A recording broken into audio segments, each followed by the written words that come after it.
What's up, historians? We're back, and we got some stuff to talk about. Wizards dropped Neon Dynasty last month, and now we're already talking about the next set, Streets of New Capenna, as well as some rebalances. And we'll go over that and much, much more on this week's episode of Mana Rant.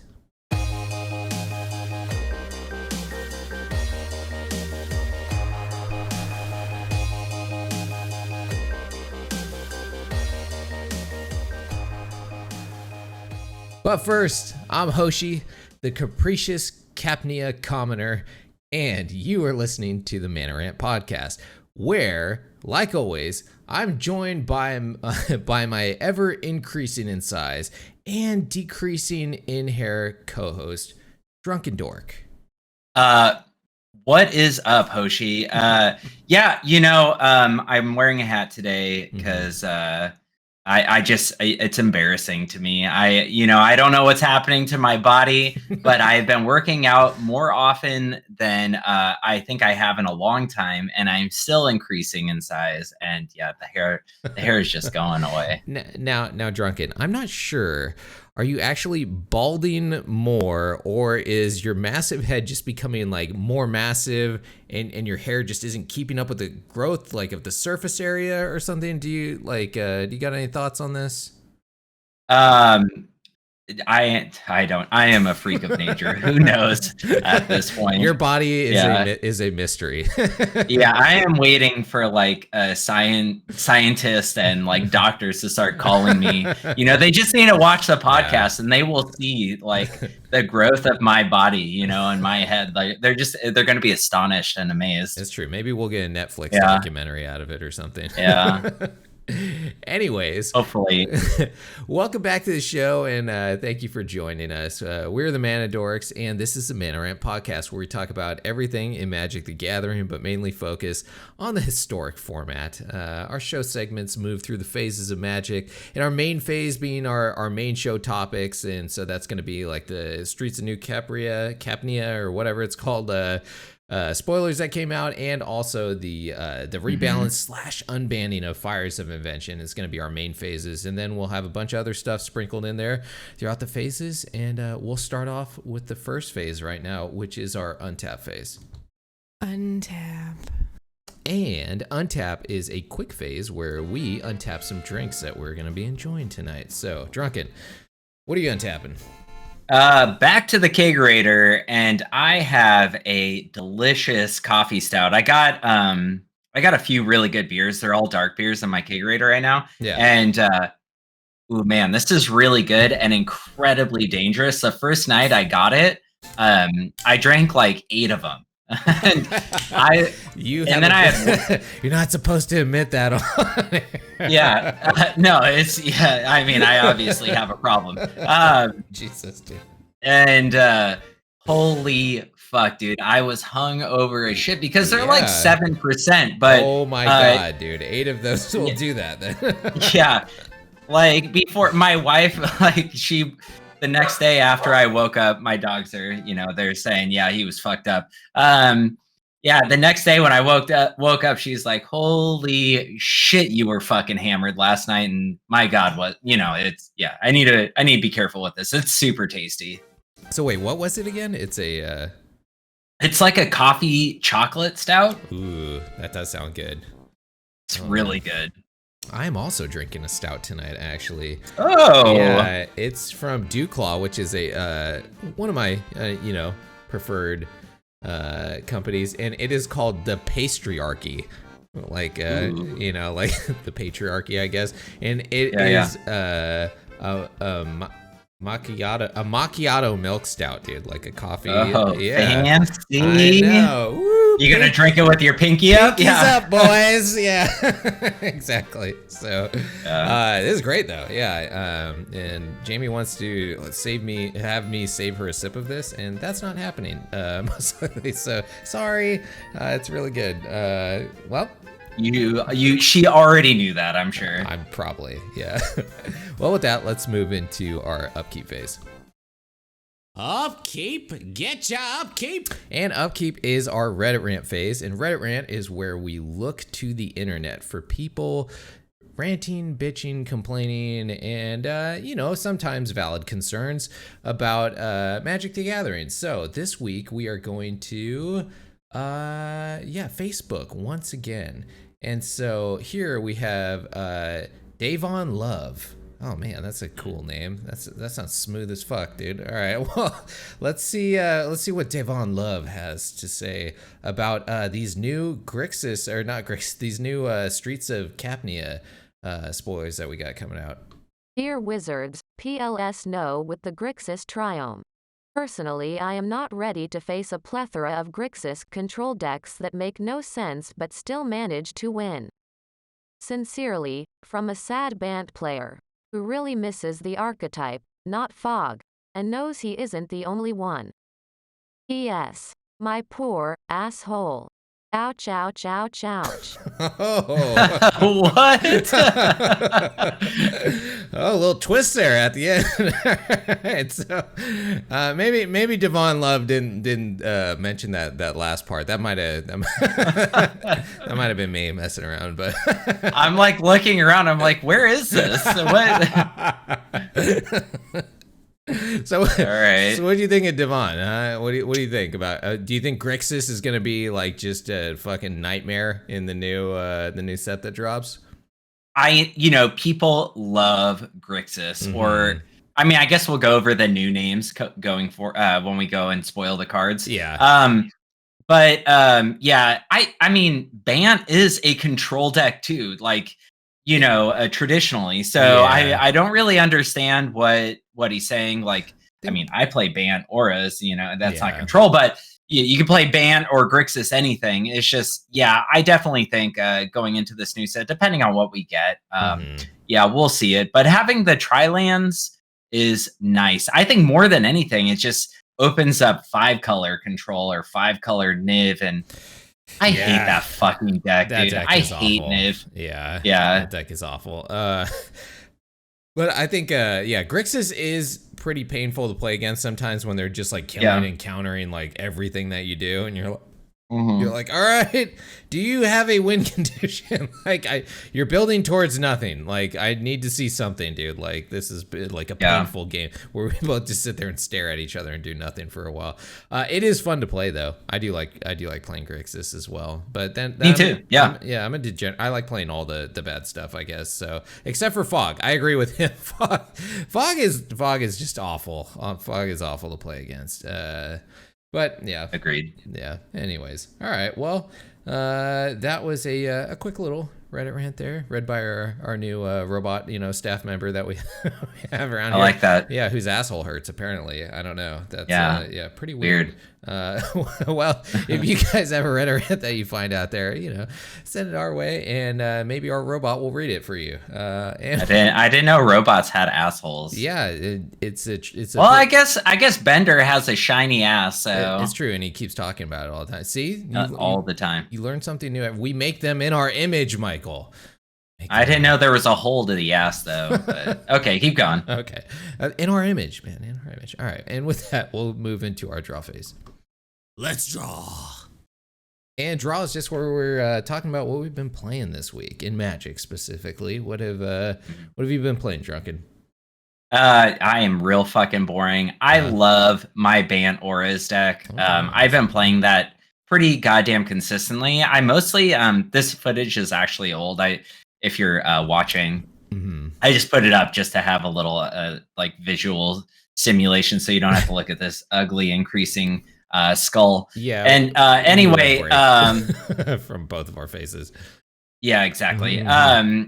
So anyway, like I have been playing it a lot, and Hoshi was complaining today. He always does when he plays Magic. I've never heard anyone complain as much as him, but it's true. I'm gonna jump on that complaining bandwagon. I have been getting fucked recently, and really, really frustrating. So it's Bant, so it's 3 colors: green, white, blue, and so consistently I'll get like nothing but green white lands, and then the next game I'll get nothing but blue white lands. Yeah. And then like I'll have all the auras that are green and white, which white is fine. It's mostly all white. Or I'll have all the auras that are blue with my green lands, and it has been so consistent, like that has been happening. Yeah. I wish I had been recording it recently, but I've almost been exclusively playing on my phone. Yeah. A lot of the games I get in, like on my lunch break at work, I'll sit and play an hour. Yeah. I'll play the entire lunch break. Oh wow. And and so like unfortunately I haven't been able to record it, but dude, it has been killing me inside. Killing me. Yeah, it's just like so frustrating when something like that happens. You're like, "Oh, all I need is a single green source." And you don't get it. And like you summed it up perfectly earlier when you were ranting. Yeah. Is that like in the next game I'll go in and I'll be like the first land I get is a blue white land, and then it's all green fucking auras. Or like often with the deck I have to mold down to 5. That's not uncommon because it is a low land deck. And the thing is though, like it strives on that. Like it can still work really well with just 5 cards in your hand because it draws so well. Yeah. And I'll mull down to 5, get my lands. Looks like a perfect setup. I'll start drawing, and then I'll draw nothing but lands, or draw nothing but. Or I just have been having really bad luck. This is just me ranting. Yeah. Like it's just been like really frustrating recently. Oh yeah, I feel you, man. I don't know what, like, I feel like the game is getting worse about that. And that, dude, that exact thing happens to me, like, on a pretty astoundingly large basis, where like I am playing a hardcore creature deck or something, right? And I need a board wipe. And I have enough time to find one, like, right? I have a bunch of draw cards, a bunch of scry stuff. Like, I'll go through like 10, 15 cards, just like ripping through my deck, trying to find like, the 8 board wipes in my deck, I can't find one to save my fucking life. I die. And then like the next hand that I get, the first thing that's in it is there's the board wipe. It's in my like opening hand on the next hand. That happens all the time. I'm like, I need one specific card. The game like denies me that card, but then gives it to me on my next, my opening hand of the next thing. I swear, it's like a weird, like, it's like wizards laughing at you. They're like, "Oh, is this what you were looking for, dickhead? Here it is." Yeah. For real. Yeah, that's what it is. That's what it feels like. Yeah. What have you been playing against? I'm curious. Me? I have not been playing on the ladder, so I've been playing like all kinds of shit. Yeah, everything. Like the just the normal stuff that we've been playing against. I've been playing against some Fires of Invention. But nothing like too crazy out of the ordinary. It's just like it's just all the normal hits, all the big decks that you would expect to play against. Nothing has. I don't think I've seen anything besides like the Fires decks where I was like, oh, that's that's a cool new deck or anything. It's just. So then, what have you been playing? How about that? I've been playing. Also, I've been playing Auras, but I've been playing Selesnya. And it's great. I am wary to go to Bant just because of what you've said right there. I'm afraid of 3-color decks for the most part, unless I'm playing Control or something, where I know I have like ways to draw and fix that kind of shit. And I've been playing Fires of Invention, which has been a lot of fun. The first day that I played it, I won 8 games and I lost 1 game. And the one game that's pretty good. The one game that I lost to was to one of our listeners, Mythwind. Yeah, it was pretty funny. He was playing a mono red deck, and he just he fucking crushed me so hard, dude. Yeah. I was like, man, this guy is curving out really well right now. And then I was, I wasn't. This is one of the times, a few times I wasn't yelling because like I had just been like murdering people with fire. So I was like, oh, that was pretty good game. And then I just looked at the name right at the end, and I was like, it was fucking Mythwind. He just fucking killed me with Torbrand and shit. Yeah, it was pretty funny. So the first day, like I was on fire with that fucking deck, and then it's had pretty steady results since then. I wouldn't say like it's the best deck. Like I felt like, oh shit, this is like a new tier 1 deck like right away. I still do think it is tier 1, but I don't think it's like out of control like I felt like it was on that first day. But it's still it's really good. When you posted this in our Discord, which if you're not part of our Discord, please join. A bunch of cool ass people. I haven't been in there a whole lot recently, but generally both Hoshi and I are in there a lot, along with our co-host Apollo, who's pretty much dead. He lives in a computer now. That's what I think. His mind is trapped in the fucking interwebs. Anyway, so is that deck posted to Aetherhub? No, I don't have it on Aetherhub. I can put it in there because I have made like mainly tweaks to the sideboard, not really the main deck. I've kind of left that alone because it just works pretty well. Okay. Well, I just want to say, you hypocritical cocksucker. That's true. I have never heard someone complain so much about control and Teferi and like fucking just horseshit, and that's what it is. It is a control Teferi horseshit. Oh deck. Oh no, and absolutely, yeah, it is. And in my defense, they how can I defend myself against this very true thing that you're saying right now? Oh yeah, Fires of Invention was not around before, so I didn't like it then. But now that Fires of Invention, which is a card that I really like, so now Teferi is okay. So now I don't mind Teferi. Yeah. Now we're best buds. We hang out like every weekend, and exactly. I can invite his wife over. We eat dinner together like on Wednesdays. Yeah, we're good. Cool. It's cool now, man. Yeah. Okay. We homies. All right, cool, man. You fucking hypocrite. All right, that's cool though. No, it's a cool looking deck. I want to say real quick, I've been playing against a lot of black green sack I play nothing but the ladder. I don't ever play mode. Yeah. Black green sack, and that deck is strong. It is. It's fucking annoying. Yeah.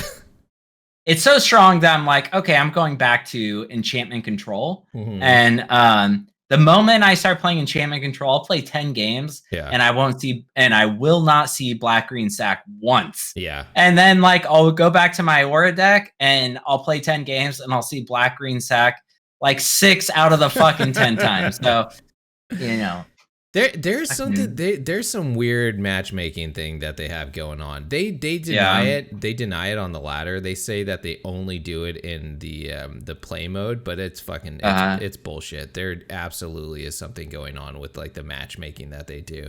Cuz you hear people talk about it on the internet all the time. They're like, oh yeah, well if you hate this deck, right, then try using this deck and you'll never fucking see it again, like some deck that targets that one, and then right, you make a deck that's like specifically like to go after one deck, and then that deck disappears, right? It's like not a lot. You play like Graveyard Hate and you'll never play a fucking graveyard deck again.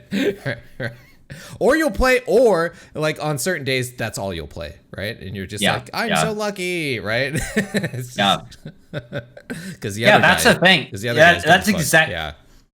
That's exactly what happens. It's like, okay, enchantment deck is good against control and against Sakdos, and that's all I've been playing. Yeah. And then all of a sudden, I play nothing but elves or fucking like mono red burn or something like that. Yeah, it's like, I feel like the game learns like what you're good at, and then it's like, okay, let's start throwing this in there, like trying different things out.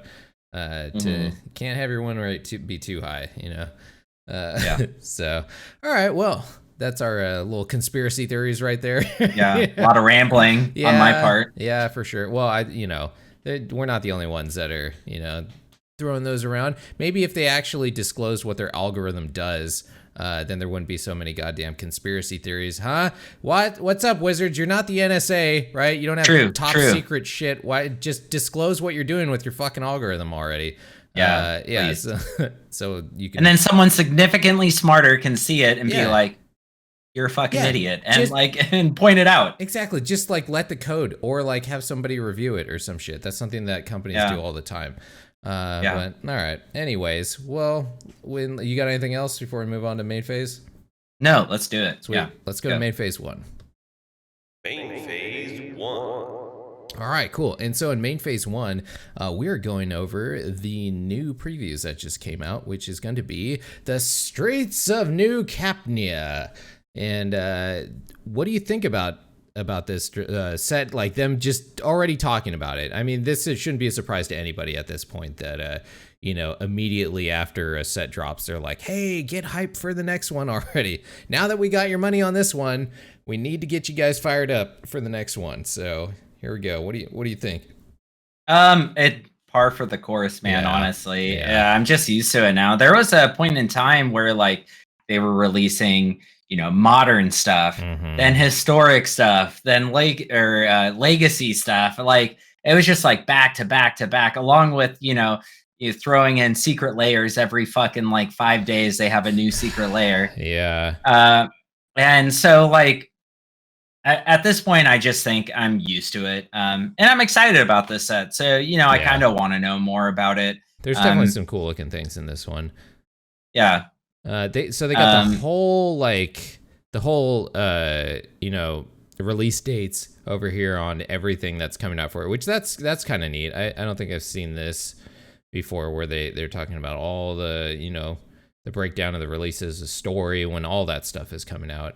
Card image galleries, and okay, so that's cool. They have a release schedule for it. But then let's go and start looking at should we go over it real quick? So Streets of New Capenna. Yeah, Capenna. I don't know. All right, Streets of New Capenna story is March 28th through April 5th. Streets of New Capenna story video is March 31st. Debut video and preview begins April 7th. Card image gallery complete April 15th. Commander previews April 18th through the 19th. Commander card image gallery complete April 20th. Yeah, they never actually. I don't ever remember them releasing this kind of stuff before. Coherent of a release schedule, yeah. Yeah, it's like very transparent, In-store pre-release events and sales begin April 22nd. MTG Arena and Magic Online release. This is the important one, April 28th. Yeah. Streets of New Capenna launch trailer, April 28th. Worldwide release, April 29th. Commander launch parties, April 29th through May 1st. Game day, May 7th through 15th. And finally, store championship, July 9th through the 17th. Okay. That's a lot of stuff right there. Yeah, very cool. Yeah. So about 2 months until this comes out. So yeah, they're gonna drag this thing through the mud until we get it. They'll make us get every little sliver on the way to it. So the story before previews continue. I don't really care about the story too much right now. And then turning the corner for previews.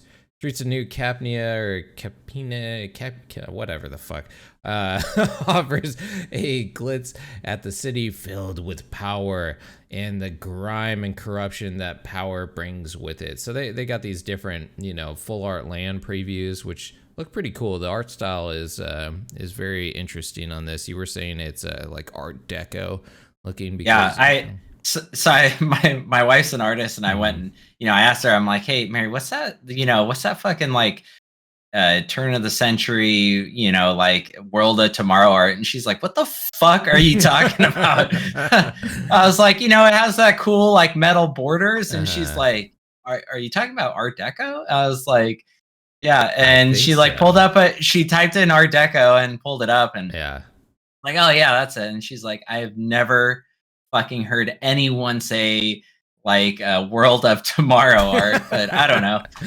That's just where my head goes, because I think of Disneyland and World of Tomorrow, right? Okay. It was like very Art Deco. Yeah, that's cool. I mean, that resonates with this. I think this land right here, absolutely, that's what it looks like. It's like old Dick Tracy looking, stuff. So I love it. I think it's awesome. Yeah, CY on our Discord posted all this stuff earlier today. Yeah. And and he was saying it's cool. And I think, I can't agree more. I think Art Deco art is neat looking. Yeah. So more cool lands. They're on the land hype train. I think every new set that we're gonna get, I think they are starting to realize that people really like full art lands, or they've realized that for a while now. Every new set they're pumping out beautiful full art lands. So love that. My wallet does not like that though. And so now let's take a look at the new shards. And if you don't know what a shard is, that is the 3-color combination. Traditionally, they have been called Grixis, which we just mentioned before, which was like blue, black, red. And then there was Bant. There was oh man, what is we have Esper, Bant, Yeah. Grixis, Jund, and Naya. Those are the ones that are all coming back. But they are all changing. I hate it, but I'm sure it's going to be accepted. I remember when Dragons of Tarkir was it, or what was it? Whatever. You know what I'm talking about. Cons of Tarkir, when Cons of Tarkir was released, like they renamed Jeskai and all that. You know, it was like and so like, and I remember everyone was like, "This is never going to catch on." But the thing is, and it didn't. They were right. No, I mean, people use Jeskai. You said Jeskai earlier. Oh, I guess so. Yeah, I guess that's true. And the thing is, like, Magic is growing still so much that when newer players come in, like they read these things, right? Like they buy a deck off the shelf and it'll say, you know, one of these new like the Riveteer or whatever the fuck, and so they're gonna start. Well, no. Oh, sorry. I meant like those will stick around, like Jeskai and like Bant and all those stuff. Like those ones are good. I don't think anyone's gonna adopt these new whatever they're calling the new ones. Yeah. But that's what I'm saying. Last time, Jeskai was new with cons, right? Yeah. Like Jeskai didn't exist before that. Yeah. Before Jeskai was called America, and I can't think of the other ones. They all had names though. Like Mardu was. Fuck, I don't even remember. Black, white, green was junk, you know? Yeah, that's true. And all these names got adopted. Like, I don't know if these new ones are going to, but I think over time they may. If WotC is consistent with calling them this and they don't change the name every time, newer players are going to keep coming in. They're going to see these names and it's just going to naturally change, you know, over time. Well, what I think about is that new like Harry Potter set that we got, where they did the whole like kind of guilds with that, and they changed the names up on it. You know, that's true. And good point. That did not catch on at all. So like all those like Harry Potter like little guilds that they made, like no one refers to them by like, it's still Selesnya. You know, it's still Boros and all that. Like, you know, people That's true. Yeah, I think it's like the first set to really like claim those is what, you know, at least us old stubborn fogies are gonna call it by. You know, because we just know. Yeah, good point. Well, anyways, let's talk about the new ones. What they're called. Ramble. So, yeah. So the first one is white, blue, and black, and that's Obscura. And the symbol looks pretty sweet. It's like a sword in a hand with like a key and stuff. I really like that symbol. Looks cool. Next we have what do you get from this? So white, blue, black. Obscura, like, oh my god, my dogs are going nuts right now. Yeah, they are. So if you look at the image, unfortunately, if you're listening, you can't see the image, but I go look it up. It's a sword and a key in a hand, right? And so what I'm thinking white, blue, black is going to be centered around, or Obscura, I should say more specifically, is like equipment or something like that, or auras. Yeah. Like, and I think each one they kind of paint a picture in a way, I think. But I could be completely wrong. What do you think? I don't know. When I think blue, black, white, I think Esper, which has traditionally been control, very control, but the picture itself is not screaming control at me. I don't know. There's a lock though, so maybe lockout. I don't know. What about that commander you really like with the auras and equipment, right? Like that is white, blue, black. That's Esper. The fairy one, what I'm talking about? That's true. Yeah, that is true. Yeah, that one is Esper. I think and this is all speculation, everyone, but like Wizards, when they adopt a new set, they try and like sometimes they try to like either lean into the colors or Jesus Christ, sorry you guys, my dogs are going crazy. Yeah, so they either try and lean into the colors like strong suits, which are like control or something, or like they try and look at the independent colors and find something a little bit different. Like, white and white, blue, black, they all do have a lot of really good enchantments. Like I've definitely made white, blue, black enchantment deck. So maybe it'll be something like that. But yeah, let's keep going. Sorry, I'm rambling. Okay. And then next we have a blue, black, and red. Blue, black, and red is normally Grixis, and now it is called Maestros, Maestros, which sounds almost like Maestros. Is it Maestros or Maestros? I think it's Maestros. I don't know. Maestros sounds like Spanish or something. So Maestro is spelled Maestro. And so it's gonna be Maestro. Maestros. Yeah. Okay. So like a maestro is a what is it like a conductor or like something? A maitre d' or something? No, that's maitre d'. I don't. Isn't it? You're all saying a distinguished musician, especially a conductor of classical music. Okay. Yeah. All right. Cool. So that's not what this picture is giving me. Well, it's got a couple wine and some daggers around it. So maybe we'll get like some assassin types out of this guild. I'm thinking, I don't know. I'm curious. What I'm seeing here, so there's like a wine, a goblet, and then there's two daggers or whatever, and they're crossed.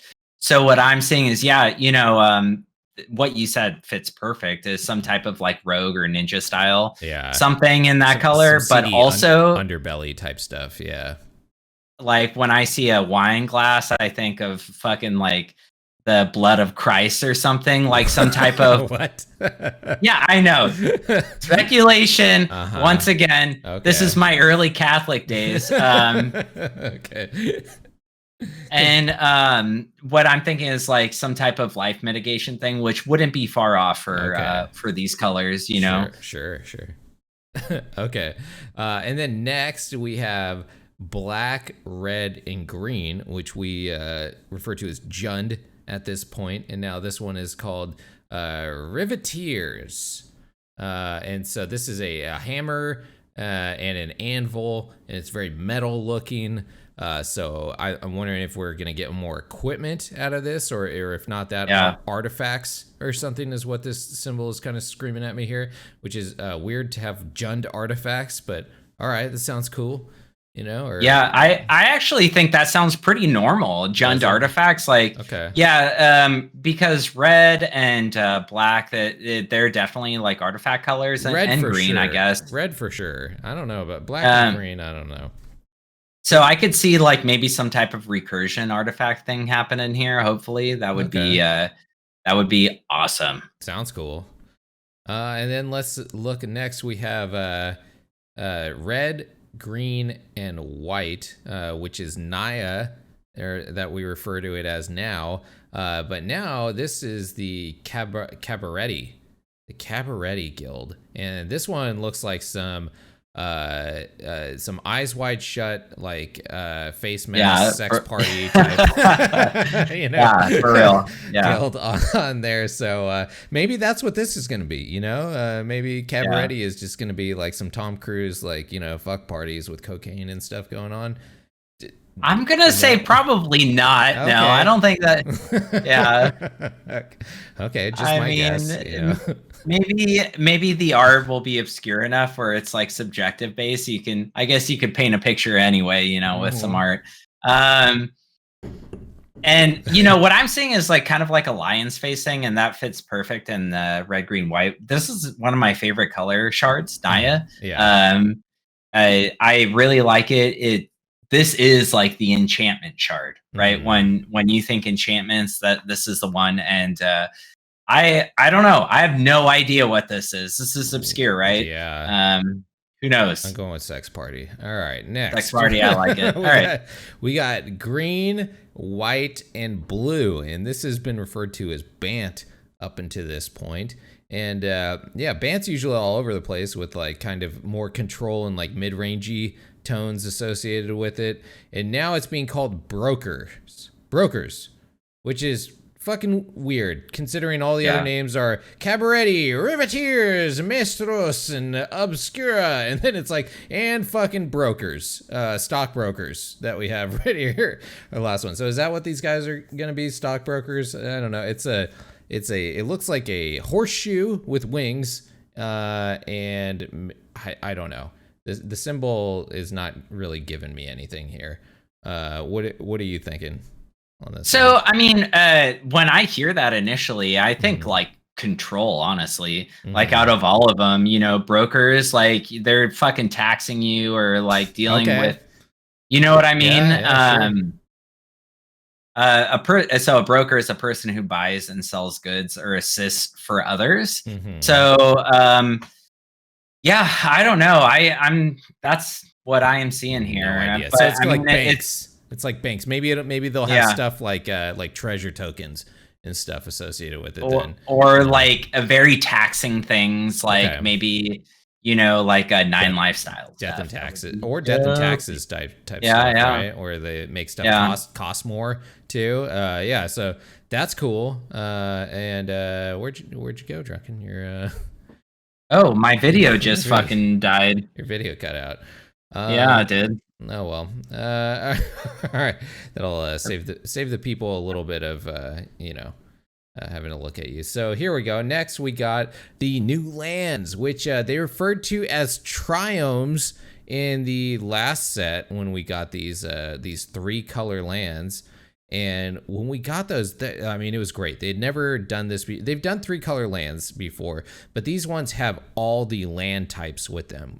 So like the first one, the Jetmir's Garden, is a 3-color land. It is the Naya color, which is red, green, and white, but it also has all the associated land types with that, which is mountain, forest, and plains. And if you're not familiar with why that's important, is that there are cards that allow you to search for like specific keywords that are associated with those, like search your library for a mountain or search your library for a plains. And if it doesn't say basic with it, then you can grab one of these out and you can grab 3 colors out and really fix your mana with these. So and the other thing about these is they have cycling. It's 3 to cycle this card, which is also huge. It's it makes the land have more utility to it. These are awesome, and these were introduced in, I believe, what set was that? It was the monster set that we got, right? They were introduced in the one with the companions. What the fuck is it called? The monster set. Why can't I? I can't think of that right now. I can't think of it. Yeah, my video's done. It's not coming back on. Okay. Yeah. Okay. I think it overheated or something. Anyway. Sucks. Yeah, I think this is exciting. So what I like about these is they kind of they tell us a little bit more than just the lands, right? So we got Jetmir's Garden, Rafine's Tower. Sorry, I don't know if you said this already, because I was fucking with my camera. No. Spara's Headquarters, Xander's Lounge, and Zayatora's Proving Ground. And so basically what I'm thinking here is that each one of these is a representation of like a major player in the set, right? Like they're probably going to be a legendary creature or something like that. Like the guild leader in in the other sets. Yeah. Yeah. And if you read the Jetmir's Garden, for example, the park-like Cabaretti grounds offer rest, food, and the perfect place to shake off a tail. So this is the Naya color one, and I think that's pretty perfect. And what I see here is like a creature heavy, like shard, right? That's what it sounds like to me. That's what it's looking like, yeah. And so that maybe could be like a jungle mask that we're seeing in there. So this might be like, this might be creatures, which makes sense because Naya has been like, associated with dinosaurs and stuff. Naya Dinosaurs is a pretty good deck. Yeah, and then the other one, the Raphael's Tower, it looks this is the Esper color where it I'm not really getting a lot out of this one on what this could be. It's just like a high tower type deal and like a bunch of looks like important dudes staring out a window. Yeah, the Oscura's Cloud Spire dominates the skyline. Its eye, a beacon of progress that sees all. So, yeah, that just makes me think like Flyers or Control. Yeah, some Illuminati type shit going on, yeah. Yeah, like they're looking over everyone like they fucking control the world or something. Okay. Yeah, that makes sense. All right. And so, but yeah, anyways, this is the other side of the shards that we got from the last set of like triumphs that we got. So this completes the land set, which is, I think, really exciting because when they dropped those, during that set, we were like, when the fuck are we getting the other side? Are we getting them in the next set? That would be great. And then they were like, no, you'll get them 10 sets later. What the fuck? Okay, sure, why not? I think the most exciting prospect of this and like knowing that they're in this set is, even though they already admitted it, that this is going to be a 3-color set, so there's probably going to be some really powerful stuff in here, I can assume, because usually the more colors you add in something, the more powerful it gets, right? Because the casting cost of something is potentially significant. Yeah, it's restricted. It's harder. So I am excited for this. For our format specifically. Well, we could look at the first card that we have. That is the first shard card, which is Broker's Ascendancy, which is a green, white, blue, which is the broker colors. And it's an enchantment. And at the beginning of your end step, put a 1/1 counter on each creature you control and a loyalty counter on each planeswalker you control, which is pretty fucking good, I would say. For 3 mana. Now it is the, restrictive mana though, because it is 3 different colors of mana, and there's no way to reduce the casting cost really on things like this usually. So what do you think about this card? Do you think it's pretty good? Getting the loyalty on the Planeswalker, I think, is pretty sweet, man. Yeah, it seems cool. It's slow. It's hard for me to imagine this going in a deck and like really making a huge difference. Yeah. I see the potential is really high in something like Commander or maybe even Brawl. But in Historic, I think this is going to be like this is definitely a Hoshi card. I'll say that. I like it. I like Planeswalkers. I like 1/1 counters. I don't think this would be super great for like a creature type deck, but for like a control Planeswalker deck, I think this could go in. It's a pretty low casting cost, so you might be able to emblem your creature or your Planeswalker a lot faster, and that usually will seal a game out, especially with like Bant Teferi, he likes to run in a lot of Bant decks, and that's true. Getting that Teferi emblem is game ending usually. So yeah, we'll see. I think it sounds neat, but this is just a glimpse into the power that we're gonna get from these shard type cards in this set. So, and they've been pushing the power creep is real, so they might really push the power in this set. We'll see. Bans incoming. Yeah, we'll see. Yeah. All right. Well, we're running a little long. You want to move into combat? Yeah, let's do it. All right. Dorkish Combat! Alright, and Combat is our horseshit card game that's hosted by DrunkenDork. So take it away. It isn't a podcast without something going wrong in the middle, in the beginning, at some point. It's true. My camera, it just couldn't handle the mass of my skull. Yeah. Like it overheated because of it. It was working too hard. Just anyway. It out, yeah. Yeah, it's fucked. Anyway, so this is a horseshit card game. I keep looking in the camera like it's on. This is a game where I fucking make it up every week, and this week I'm gonna continue on what I've been doing. Okay. So I'm gonna name a 2 cards. One of them is from our beloved historic set, and the other one isn't. And it's up to Hoshi to figure out which one of those that is. I'm gonna do that 3 times though.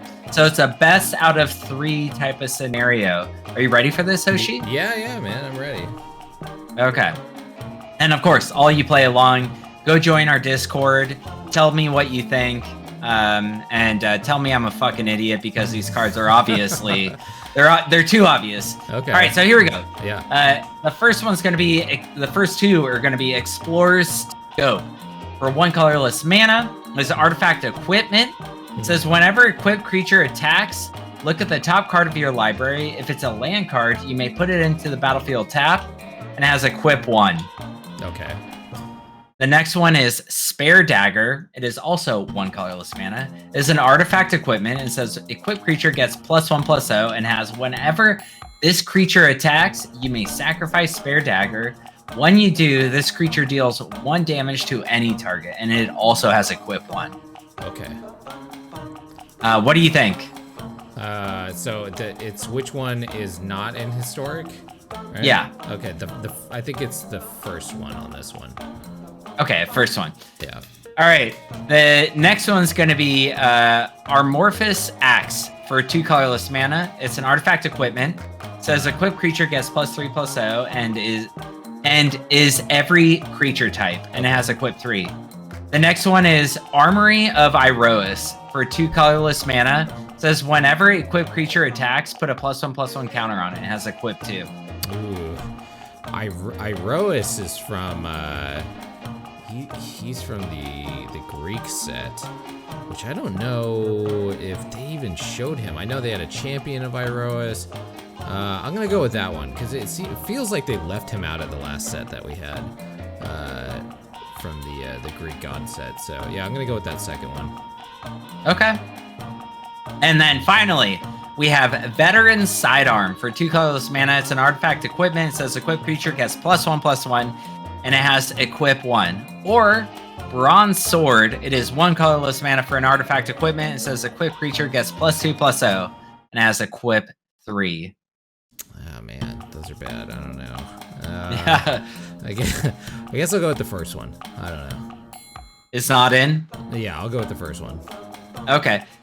Hoshi, you got every single one of those right. Oh, no way. Yeah, you did. You did. You know your equipment, dude. You know your equipment. I do know my equipment. Oh, okay, the Amorphous Axe. Yeah. I thought that name sounded familiar, but now that I see the art on it, I definitely know I've played that. The Spare Dagger looks familiar. Oh yeah, the Explorer Scope does not look familiar. And yeah, the last two, I didn't know. That was a good guess. That was a guess. Nice. I guess the one on the right looks a little familiar, but yeah, either of those could have been in. All right, nice, dude. Yeah, I got it. Hey. Nice. Good job. Good job. Thank you. Well, how'd you guys do out there? I hope you guys got it as well. Those were a little tricky. I do love equipment and obsess over it, so I might have had a little bit of an advantage there. And, well, with that, let's just move straight into main phase 2. Main phase 2. And main phase 2 is where we're going to be talking about the modifications that they made to alchemy, which now affect historic, of course, because why not? They rebalanced a bunch of stuff, and they also unbanned a certain very special card. So let's take a quick look over this. First of all, what do you think about the rebalancing so far? And in general, do you think they've done a good job up till now of rebalancing stuff? So I play probably about 10 games a day at least of Arena. And I never see, if I've seen any of these cards, they've been so unmemorable that like I don't remember playing against them. But I haven't run into like any zombies, which is they rebalance a lot. Like their whole point was zombies will be viable, but they aren't. Yeah. Maybe in alchemy they are, but in historic they definitely aren't. And they of course did, like you said earlier, they fucking brought back Fires of Invention, and I haven't seen that once. Ooh, yeah, I play it and I love it. Well, let's take a look at these real quick. So, it looks like the main thing that they did that's different with most of the rebalancings that they've done so far was they like strictly did buffing, except for I think one card that they nerfed in this one. And I am pro buffing, anti nerfing, I guess. I like them fixing cards that are not good so that they're actually playable, instead of taking cards that are playable and fucking them over so that they're not playable anymore. That sucks. Yeah. I mean, depending on the situation, like I think Fires of Invention's a good one, right? Like they fucking took that one down a peg because it was too powerful and people were abusing it, right? Yeah. Well, they took that from being banned to now, and they did the same thing with Teferi Time Raveler, which was a very busted card before, and they added 1 mana to it, and they did something, they nerfed another strength that it had about like what your opponent can do. And I think it's good. It's still a very powerful playable card right now. They buffed its loyalty too. And I've been playing that Teferi. It's funny because I'm playing Fires of Invention with Teferi Time Raveler, and I'm like, what a weird world I'm in right now, playing 2 cards that were previously banned, and then they brought them back, and now they are more balanced, and still I'm like, oh, Teferi and Fires are still very strong, I feel like. So so let's take a look at these real quick. There's a bunch of different zombies that they've messed with. The first one's Cobbler Lancer. Looks like they reduced his ability cost from 4 to 2 mana to where you can like exile. That's huge. Which is a big difference, right? Yeah. So I don't know. It seems like a decent card, and so I wonder if it's getting played anymore in Alchemy. We're not gonna see it. When I saw this originally, because we're a little late to the game here. Mm-hmm. This happened about a week ago. Like, this is one of the ones I saw and I was like, oh, this makes me want to build around zombies the most out of any of them. I thought this one. This second one I like a lot, which is the Death Priest of Merkel or whatever. I don't know. It's a 4 cost, and it was skeletons, vampires, and zombies you control get +1/+1, which I like because it buffs multiple different tribes. But its second ability sounded really cool, but you had to pay mana to get it to trigger, and it was already such a high mana cost. It like didn't, it was almost unreasonable. So they removed that now, and so now like at the beginning of your end step, if a creature died, you create a 1/1 black skeleton creature token, and you don't have to pay anything for that now. It just goes off. So I thought that was great, and they increased its power and toughness. So I think this is much better now than it was before. This is actually playable now, I feel like. Then they gave this weird bird flash. Meh. I don't know. I guess they're trying to, give more of these zombies flash because they had that one counter zombie, but they realized no one was playing it. So they were like, maybe we'll give more zombies flash for some reason. I don't know. I don't know. Zombies don't feel like a flash archetype to me, but whatever. Then the hobbling zombie. Awful. Really bad. They made it cost a little bit less, I guess. I mean, it's not too bad, right? It's a 2/2 with Death Touch, and then whenever it dies, you get a 2/2 black zombie creature token. I mean, for a common with Decayed, a 2/2 black zombie. If it was if it was a normal, if it was a 2/2 black zombie creature, I think that'd be great. But the fact that it has Decayed, Decayed is just such an awful mechanic. I hate it. It's not great. And then Narfi, the Betrayed King, and they messed with him, and they took his cost from 5 down to 4. So he's still not good, but they made him like castable. They made him not just like a completely unusable card in your hand, basically, if you draw him. Most people, play him from the graveyard, but still not great. Yeah, what do you think? Would he be better if he was 3 mana as a 3/3? Absolutely, I think, right? Absolutely, yeah, because then he'd be somewhat playable, and then, so the 4/3, you don't need that. And even if he was like black, blue, right? Like, that's pretty heavy in colors. And and if he was a 3/3, I think he would be playable at that point. But all right, let's keep going. Sorry. That's true. Or if they made him like cost snow mana or something too, that would be interesting. But I don't think they did that with anything where like it required snow mana. And then we have Sculpture Ghoul, and it's a 2/2 from a 2/1. Okay, meh. I don't think that one was good to begin with. Skull Scab. which is they removed non-token restrictions. So now you can sacrifice tokens with its exploit ability. And then whenever a creature you control exploits a creature, create a 2/2 black zombie creature token. I mean, I guess those decayed zombies will actually be worth something because you can like come and exploit a decayed zombie and get a regular zombie. It's just so garbage. I think that's what they were trying to do, was to make the decay mechanic a little bit better with this, which is admirable. Like, trying to fix a shit mechanic is, they should do that, right? To make, archetypes, like, make it fun. They spent time doing R&D on this stuff, and then when it just doesn't, catch on, they fix it, right? And they can do that now, I guess, which is cool. And then the last one is Stitched Assistant, and this one cost 2 from 3 now, and it's Scry 2 from Scry 1, and they reduced its power and toughness. So that part sucks, I guess. But yeah, it's cheaper casting cost. You can scry 2 if you exploit something, and then draw a card. So that's not too bad, actually. Once again, playing off of the decay creatures, right? You can sack 1 and then scry 2 and draw a card off of it. It's not bad.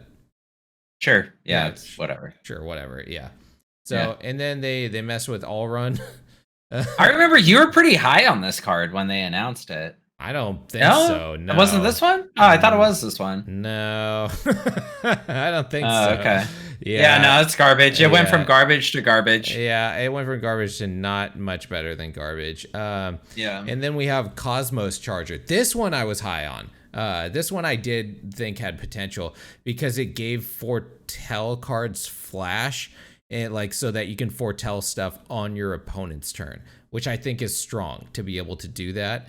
Right? Because if you can foretell something on their turn, then you can keep that mana open, especially if you're like a control deck or something where you're trying to hold open counters, So, and foretelling on your turn also like gives your opponent a lot of information, about potential plays to make, because like they might already know that, hey, he's got a Doom Foretold. Maybe I should not overcommit, creatures because, who foretells anything in blue-white besides it's either going to be a counterspell or, Doom Foretold, most likely. Yeah. I feel like. So, yeah, foretelling. Or the draw card one. Yeah, but you rarely, like, I'd say Doom Foretold is like a, 90% over the, the draw card, or Saw It Coming or something like that, right? It's just a much more played card.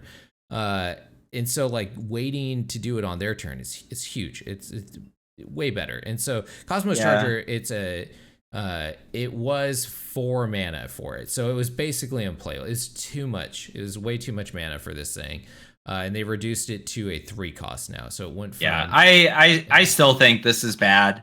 I mean, unfortunately, the thing is, there's not enough foretell cards to make this good. You know what I mean? And that was the problem to begin with. So maybe we'll see it. Maybe in Alchemy it'll make a huge difference. But historic, no. Its foretell now cost is 1 for this thing. Yeah, which it was 3. They reduced it by 2 for its foretell cost, which is pretty dope, I think, for that. But yeah, I don't know. I would love to see more foretell mechanics out there. I really maybe in the future. I really like that mechanic. I think it's cool, and it makes the foretell cards in your hand cost 1 less. And they can be done on a player's turn. So yeah, I think it's dope. It's a horse spirit. It's got flash. It's a 3/2 now. They took 1 loyalty off it. And then Gitrog, they did something to it. They removed the opponent's option to sacrifice a creature token. I read this thing over and over again, and I cannot tell the difference that they made to it. So unless it's glaring to you, I still don't think it's really... So Gitrog, Horror of Zava, is effective at generating card advantage, but is not much of a threat against the metagame. More common token producers such as Wedding Announcement and Ranger Class. Yeah. We are aiming to make Gitrog a more reliable win condition by increasing the opponent's cost when denying it from combat. So remove the opponent's options to sacrifice token creatures. So basically, rather than sacrificing a token, they have to sacrifice a non-token. Oh, permanent, okay, yeah. So they just changed it to non-token creature. Okay, so they can't sack tokens. It has to be an actual creature. Okay, that's cool. Interesting. I don't think that's a huge change. I don't think it's very good minor. enough. I don't think it's going to make that big of a deal. Next, we have Tybalt, Wicked Tormentor, another card that I never really see get played. It's a 5-mana planeswalker. I think we could probably skip the rest because none of these are going to be in Historic. Okay. I think the only other one we should talk about is Fires of Invention because it came back. Instead of 3 red, it is 4 red now. Everything else is the same. Yep. It's just costs 1 additional mana, which is actually pretty big in our format. Yeah, it is. And so I think Hoshi summed it up perfectly when he was talking about his deck. This really before it fit in a couple different archetypes, mostly control, but now it's very specifically only control. 5 mana is a lot. You need to hold them off. You need to be able to get to 5 mana. Absolutely. When I guessed this is pretty much only going to be in Jeskai, I was right. Turns out I'm right every once in a while. I don't know any. Very rarely, but you get it. Yeah, and it plays once in a blue moon. It plays well in there. Man, it's so good with Yorion because that you're not using that mana. We have Shark Typhoon now too. So we have those new lands. Right, so those aren't spells; those are abilities. You can only cast 2 spells with Fires of Invention, but you can use abilities with it. So, once you get Fires of Invention down, I think it's very rare that I've lost with it. Fires of Invention just generates such a huge amount of advantage over your opponent, especially if you got Yorion too on there, because you can bounce the Fires of Invention with your second. You cast Yorion with your second spell, then it goes away, so that restriction goes away, and then you can use your mana to cast the rest of the things there. It's crazy. It's so much mana cheating. And the downside of not being able to play stuff on your opponent's turn isn't that bad with those new lands, because you can just, you can cycle Shark Typhoon, you can, whatever they call those, that thing with the lands now. The legendary land thing. It's not cycling. Channel. Yeah, channel. You can channel those lands because that is not a spell either. So you can still do a lot of stuff on your opponent's turn, and you have all that open mana now to be able to do that too, which is, it's just crazy. It feels like you're cheating when you have it down. Basically, it feels like. I mean, it is. That was the main thing. Is you're cheating mana, right? Yeah, that's why these are always problem cards, and this is why it got banned to begin with. Because anything what was that green one that untaps your lands at the end of your turn? Wilderness Restoration, Reclamation. Yeah, Reclamation. Reclamation. Yeah. Anything that cheats mana is always going to be not always, but if it's at a reasonable casting cost, is going to be a problem. And I think just actually increasing this one made it completely different. Plus, it took out it took out some other stuff from our set. I think that was there previously, and we also added some stuff that made this a little weaker. Or it's not as big of a threat as it once was. This was pre-Jumpstart 2 or Jumpstart Historic Horizons or whatever the fuck it was. And pre what is it? Historic what is that? What are those historic sets that come out periodically? The randomly. The anthologies, yeah. Yeah, and this was prehistoric anthology, the latest version. Do you know what set this is from, right? Yeah, this is from Eldraine, right? Yeah. It's from the most broken set ever exists. Yeah, so many bans from that set is fucking, who knows what was going through R&D's head when they made this set. It was just it's so probably bonkers. One of the best selling sets besides this newest one, Neon Dynasty. Yeah.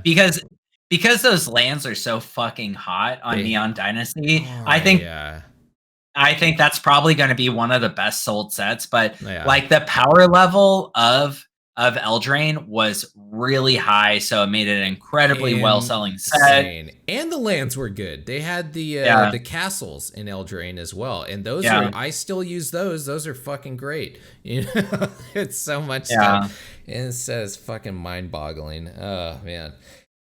Anyways, I'll post that deck, the Fires deck that I'm playing in our Aether Hub. Yeah, I'll do that tonight after we get off. Okay, cool. Because it is really fun. If you have the Jeskai cards for it, I'd say go for it. I don't like the normal Jeskai control that's going around, but the second that this came out, I was like, I'll play that. I like Fire's Invention. It's a fun card to play. It really is. Cheating Mana is always fun, right? So Prelude to Hoshi hates counters, so it's a lower counter deck. Not as many, right? No, I actually am running 2 counters in there. Okay, but that's a lot. They have alternate things to them though too. I'm running the charm. Okay. What charm is that? The 3 blue mana charm, because you can you can counterspell, you can draw 2 cards, or you can gain control of a like 1 mana permanent or something like that. So that charm works well because you can't do stuff on your opponent's turn. So like having a counterspell, right? Just counterspell in a Fires deck is not great. For that reason, unless you bounce your Fires of Invention, which in that deck I have done that before. When you get to like an insane mana level, then Fires can actually start holding you back. But you have Teferi Time Raveler in the deck, so you can just bounce your Fires of Invention back to your hand and be like, oh, okay, well, I don't need it anymore. And then I put a counter or 2, I think, in the sideboard. So so they're not a lot of counters, but sometimes cool. You just need a counter. God damn it. All right, let's move on. We're running long. All right, we'll move into end step. End step. All right, end step is just where we talk about what's going on outside of the world of Magic, or if anyone wrote us anything. Nothing in our comments, questions, and corrections. And if you're not part of our Discord, please join, and you can leave comments, questions, or corrections in there. You can ask us anything. You can say anything. You can tell us we suck. We'll read it. I don't give a shit. If you think we suck, we suck. And that's probably not wrong. It's probably not wrong. You could ask us, marital advice. You could ask us, all kinds of questions. We are absolutely not professionals, but we'll do our best to give you sound advice. If you could see my face, I'm being sarcastic, but we'll change your life, and we'll change your life in one way or another. That's for sure. Well then, hey, Drunken, maybe talk about like why we took last week off. Like, do we have any, in the future, like what our schedule is going to be like for the show? So are you asking because you don't even know? True. It is. I am in the process of changing jobs. I'm still working for the same company, but I'm like in the process of getting a different job, which is changing my schedule completely. I have a fucked schedule. I work graveyards right now. I've been doing it forever. And so because of that, it is changing the podcast going forward, just because we don't make shit off of this podcast. We do this. We actually pay money to do it.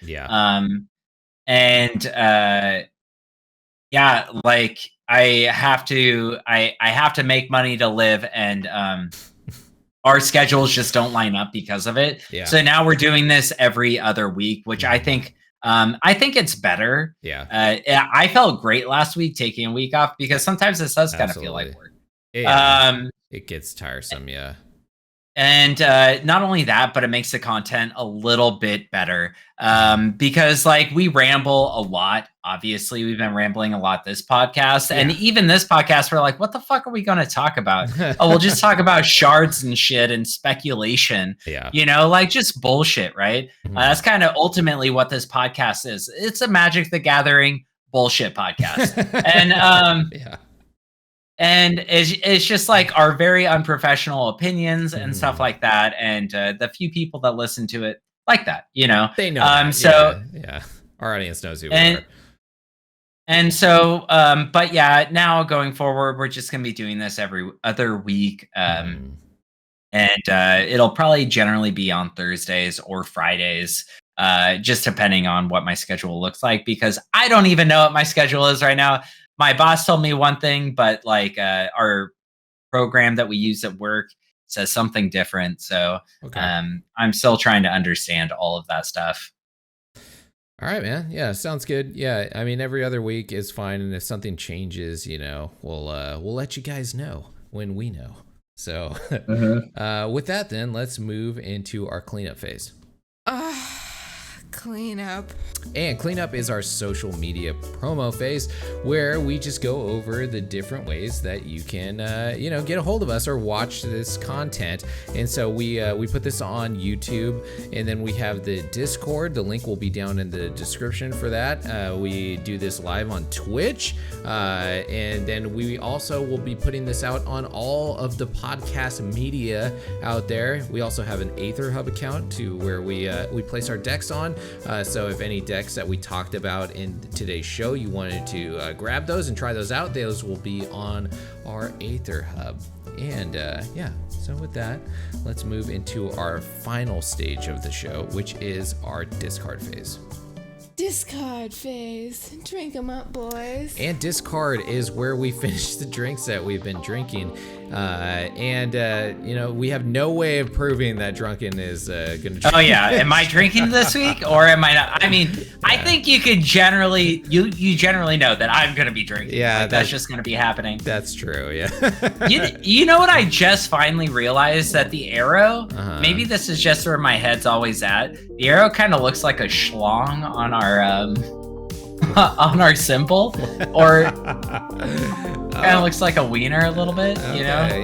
Especially like some of the animations, it's like jiggling back and forth and stuff. I don't know. No wonder you made that symbol. It makes sense. Well, anyways, guys, it's good to be back, and thank you for joining us. And as always, we will see you again right back here in 2 weeks on Mana Rant. Cheers, everybody. Hi, everyone. Cheers.